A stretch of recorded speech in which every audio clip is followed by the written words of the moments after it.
अजिंक्यने मी उठायच्या आधीच ब्रेड गरम करून ठेवले होते आणि मला आज दालच्याची जी भाजी असते ती बनवायची होती, पण माझ्याकडे आंबट चुका नव्हता.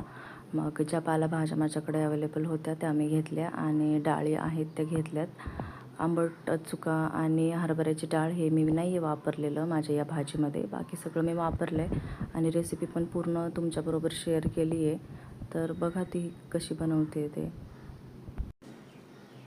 आज माझ्यासाठी स्पेशल दिवस होता, म्हणजे आज आमची 7वी ॲनिव्हर्सरी होती लग्नाची. आम्हाला सोबत राहून 7 वर्ष झाली आहेत. लग्न म्हणजे एकत्र राहणं नाही आहे, हे लग्न झाल्यानंतर कळालं. कितीही चांगले लोक असू देत दोन्ही बाजूचे, पण तरीही खूप मोठी ॲडजस्टमेंट करावी लागते दोघांना. कदाचित मुलाला थोडी कमी, पण मुलीचं पूर्ण आयुष्य बदलून जातं.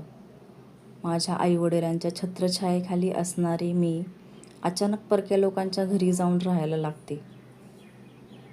उठवल्याशिवाय न उठणारी मुलगी अचानक अलार्म लावून उठायला लागते. कधीतरी स्वतःसाठी काहीतरी खायला बनवणारी ती आज सगळ्यांच्यासाठी जेवण बनवायला लागते. आणि त्यातून पण टेन्शन, कसं बनलंय, आवडणार का, कोणी काही बोलणार नाही ना, समजून घेतील का लोक, एवढीशा मनात केवढा तो गोंधळ. असं नाही आहे की लग्नाच्या आधी काहीच काम केलं नाही आहे, पण कधीतरी भाजी बनवायचे, कधीतरी चपाती बनवायचे, म्हणजे खूपच रेअरली. आणि बनवलं तरी आज लेकीनं बनवलं आहे म्हणून कौतुकच असायचं. म्हणजे कसं जरी बनवलं तरी पण काही टेन्शन नाही. पण लग्नानंतर खूप गोष्टी बदलतात. मी ज्या घरातून आले, आमच्या उठण्या बसण्याच्या सवयी, खाण्यापिण्याच्या आवडी, कपडे घालण्याची पद्धत, बोलण्याची पद्धत, घरामध्ये वस्तू घेण्याची पद्धत, एकमेकांशी बोलण्याची पद्धत, या सगळ्याच गोष्टीमध्ये जमीन आसमानाचा फरक. असो, आज या दोघांची पण ॲनिव्हर्सरी आणि यांचंच डोहाळ जेवण पण होतं.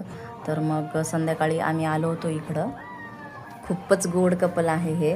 आणि यांच्या या कार्यक्रमामध्ये आम्ही तर नाचणारच एकदम फ्रीली. आम्हाला कोण ओळखत नाही इथं, आणि कोणी ओळखत जरी असेल तरी आम्हाला काही त्याचं देणं घेणं नाही आहे.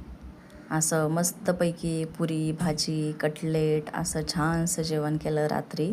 आणि मग थोडेसे फोटोज काढले, त्यांना ओटी वगैरे भरली त्यांची, आणि मग दिवस